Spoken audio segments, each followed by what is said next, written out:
خوش آمدید۔ افغان علماء کی طرف سے پاکستان پر حملوں کو فساد قرار دینے کی قرارداد کی منظوری کے بعد اصولی طور پر ملا ہیبت اللہ کی حکومت کو اپنے رویے پر غور کرتے ہوئے پاکستان کے خلاف یہ جو تشکیلیں روانہ کرنا ہے اس کا سلسلہ روک دینا چاہیے تھا، مگر ہوا اس کے برعکس۔ افغانستان سے پاکستان جو تشکیلیں ہیں وہ اس قرارداد کی منظوری کے بعد بھی نہ صرف روانہ کی گئیں بلکہ کل اس قرارداد کی منظوری کے بعد پاکستان میں داخل ہونے کی کوشش کرنے والی ایک تشکیل کو پاکستانی فوج کی طرف سے بر وقت کارروائی کرتے ہوئے ایلیمینیٹ کر دیا گیا۔ 8 خارجی جو کہ پاکستان میں داخل ہونے کی کوشش کر رہے تھے، ان کو جناب ہلاک کر دیا گیا ہے، اور بتایا جا رہا ہے کہ پاکستانی فوج نے اس کارروائی میں ڈرونز کی مدد لی ہے، اور ڈرونز کی مدد سے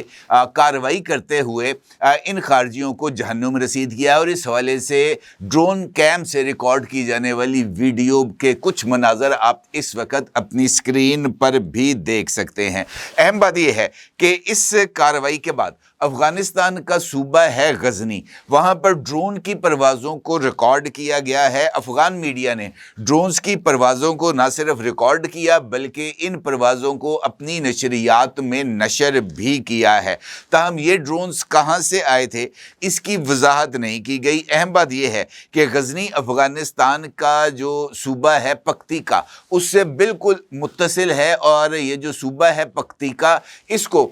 ٹی ٹی پی کا گڑھ مانا جاتا ہے۔ تو یہ امکان ظاہر کیا جا رہا ہے کہ ان ڈرونز کا مقصد دہشت گردوں کا ممکنہ طور پر پیچھا کرنا ہو سکتا ہے۔ کیسے؟ یہ ایک امپورٹنٹ سوال ہے، اور یہ سوال بھی بڑا ہی اہمیت کا حامل ہے کہ افغانستان سے پاکستان میں تشکیلوں کا جو سلسلہ ہے وہ ابھی تک کیوں نہیں رکا۔ اس ساری صورتحال پر آپ کے ساتھ بات کرتا ہوں، لیکن اس سے پہلے آپ کے ساتھ لائن آف کنٹرول کے اوپر ہونے والی ایک پیش رفت کا ذکر کرنا بھی بہت زیادہ ضروری ہے۔ کل جس طریقے سے ایک ڈرون جو ہے وہ غزنی میں دیکھا گیا، اسی طریقے سے ایک ڈرون کنٹرول لائن کے اس طرف یعنی آزاد کشمیر کے ایریا میں بھی ریکارڈ کیا گیا، اور یہ جو ڈرون تھا یہ انڈیا کی طرف سے آیا تھا، اور یہ جو ڈرون ہے یہ ایک طویل فاصلہ طے کرتے ہوئے لائن آف کنٹرول کے اندر بہت دور تک آیا تھا، اور بعد ازاں اس ڈرون کو جو ہے وہ نیوٹرلائز کر کے نیچے اتار لیا گیا، اور یقینی طور پر یہ ایک جاسوس ڈرون تھا جس کا مقصد پاکستان کے زیر انتظام جو کشمیر ہے اس کی ویڈیو فوٹیج اور خاص طور پر لائن آف کنٹرول کے اوپر پاکستان کی ملٹری پوزیشنز کا جائزہ لینا تھا۔ حالیہ دنوں میں یہ جو ڈرونز کی ایکٹیویٹی ہے لائن آف کنٹرول کے اوپر یہ نہ صرف زیادہ ریکارڈ کی گئی ہے بلکہ کل اس کے ساتھ ساتھ لائن آف کنٹرول پر یعنی پاکستان کا جو کشمیری ایریا ہے اس سے متصل جو ایریا ہے انڈیا کا، وہاں پر یہ جو انٹرنیٹ جیمنگ ہے، سپوفنگ اور سگنل جیمنگ، اس کی ایک ڈرل بھی کی گئی تھی۔ اس ڈرل کے نتیجے میں یہ جو سگنلز ہیں ان کو جام کرنے کی کوشش کی گئی تھی، اور ممکنہ طور پر اس بات کا خدشہ ظاہر کیا جا رہا ہے کہ یہ جو ڈرون پاکستان میں داخل ہوا تھا انفیکٹ یہ بھی انڈیا کی طرف سے کی جانے والی سگنل جیمنگ کا شکار ہو کے پنجابی کے اندر پین بونتر گیا، تو یہ ڈرونز بھی بونتر گیا تھا۔ اس کو اس بات کا اندازہ نہیں ہو سکا کہ جناب یہ جو سگنلز ہیں اس کو آگے لے کے جانے کے یا پیچھے لے کے آنے کے یہ کس طرح کام کریں گے، اور بعد ازاں یہ ڈرون ایک لوپ کے اندر ہی جو ہے وہ گھومتا رہا، اور لوپ میں جانے کا مقصد یہی تھا کہ اس ڈرون کے اندر جو سسٹم تھا وہ مکمل طور پر اس کو یہ بات کو سمجھانے میں قطعی طور پر قاصر رہا تھا کہ جناب وہ آیا کس مقصد کے لیے تھا، لہٰذا وہ اسی طرح لوپ کا شکار رہا۔ اس طرح کا ایک واقعہ گزشتہ دنوں بہاولپور میں بھی پیش آیا تھا، جہاں پر انڈیا کی طرف سے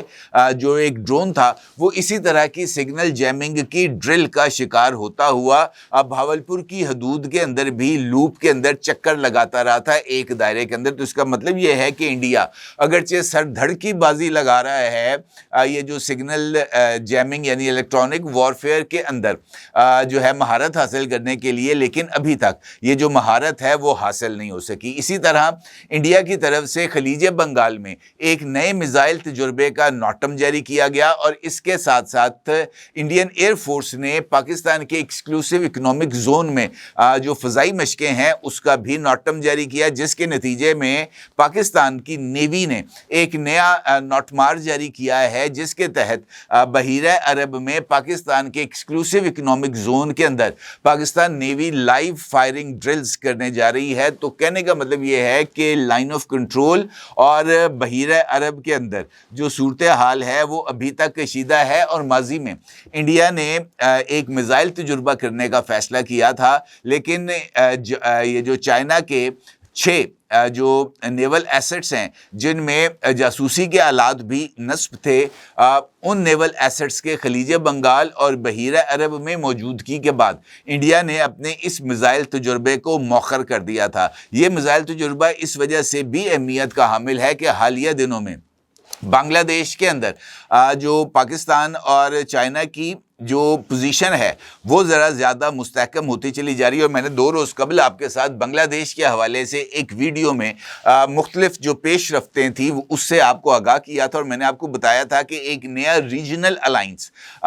پاکستان، بنگلہ دیش اور چائنا کا اب بننے جا رہا ہے، اور یہ ٹرائی لیٹرل میٹنگز جو ہیں یہ جاری ہیں۔ کل بنگلہ دیش کے وزیر خارجہ نے میری خبر کی الحمدللہ نہ صرف توثیق کی ہے بلکہ انہوں نے اس بات کا اظہار بھی کیا ہے کہ مائنس انڈیا ایک نیا ریجنل بلاک جو ہے وہ بننے جا رہا ہے، کیونکہ انڈیا کسی ریجنل بلاک کو کامیاب نہیں ہونے دیتا، لہٰذا مستقبل کے اندر مائنس انڈیا پاکستان اور چائنا کے ساتھ مل کر سارک کا ایک متبادل جو ہے وہ تیار کیا جائے گا۔ اور خاص طور پر اب اگرچہ چائنیز ویسلز جو ہیں وہ بحیرہ عرب یا خلیج بنگال میں موجود نہیں ہیں، البتہ خلیج بنگال کے اندر اب پاکستان کی پریزنس موجود بھی ہے، اور بنگلہ دیش کی جو 2 بندرگاہیں ہیں وہاں تک پاکستان کو رسائی بھی مل گئی ہے، لہٰذا یہ بڑی امپورٹنٹ پیش رفت ہے۔ اسی طریقے سے افغانستان، اگرچہ کافی کوشش کی گئی ہے افغانستان کے ساتھ معاملات کو سیٹل کرنے کی،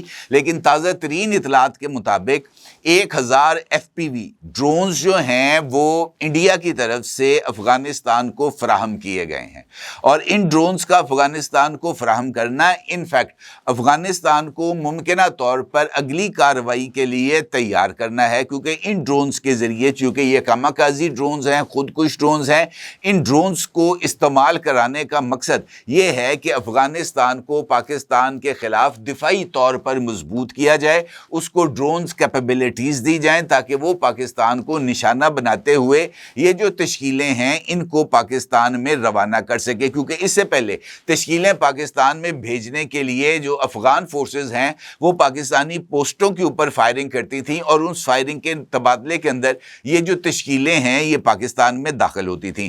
پرسوں افغانستان کی کابل یونیورسٹی کے اندر ملا ہیبت اللہ کے خلاف یہ جو اکٹ تھا یہ سامنے آیا تھا، اور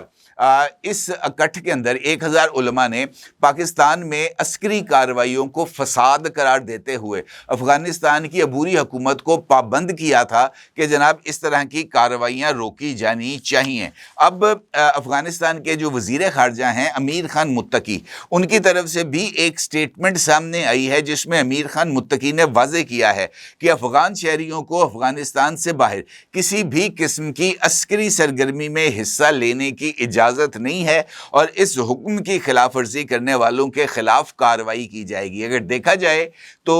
یہ جو ہیں ملا امیر خان متقی، ان کا یہ بیان کافی حد تک حوصلہ افزا ہے، لیکن اس کے اندر جو عملی اقدامات ہیں وہ اس کی شرط موجود ہے، اور عملی اقدامات کی عدم موجودگی میں یہ اعلانات کی کوئی وقت نہیں ہے، کیونکہ اگر ملا امیر خان متقی کی حکومت واقعتاً پاکستان میں افغان شہریوں کو دہشت گردی کے کے لیے روانہ ہونے سے روکنا چاہتی ہے تو پھر ان کو کسی مشترکہ سرحدی میکانزم پر پاکستان کے ساتھ بات کرنا ہوگی۔ ایک مشترکہ سرحدی میکانزم کو نہ صرف تیار کرنا ہوگا بلکہ اس کے اوپر عمل درآمد بھی کرنا ہوگا، اور یہی پاکستان کا بنیادی مطالبہ تھا افغانستان سے، جس کو ابھی تک افغانستان کی طرف سے تسلیم نہیں کیا گیا۔ اب اگر 1000 علماء جو کہ افغانستان کے 38 صوبوں سے کابل میں آئے تھے اور وہاں پر آ کر انہوں نے